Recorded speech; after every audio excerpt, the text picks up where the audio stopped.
Hazırda Quba Qəçri Şıxınalıq yolunda torpaq sürüşməsi davam edir və axının müntəzəm olaraq gəldiyi müşahidə olunur. Quba Xınalıq yolunun Qəçrişdən aşağı hissəsində torpaq sürüşməsi olub. İri ağac təpədən aşağı sürüşərək əraziyə düşüb. Yolun Xınalıq istiqamətinə gedən hissəsi bir tərəfli bağlanıb.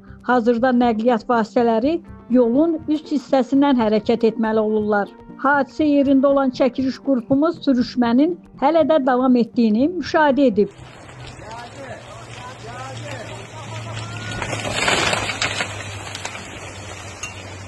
Qeyd edək ki, sürüşmə zamanı VAZ 25099 markalı minik avtomobili torpaq kütləsinin altında qalıb. Sürücü son anda avtomobilin arxa qapısından çıxaraq xilas ola bilib. Quba Qəçri Şıxınalıq yolunda torpaq sürüşməsi davam edir və görürsünüz, torpaq sürüşməsinin altında VAZ 25099 markalı avtomaşında qalıb.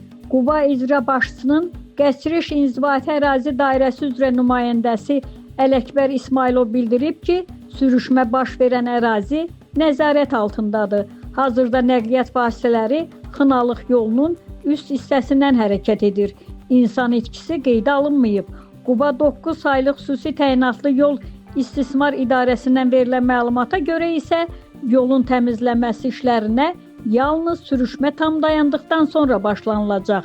Aytəkin Alxaslı, İntiqam İbrahimov, Bizim Media, Şimal Bürosu.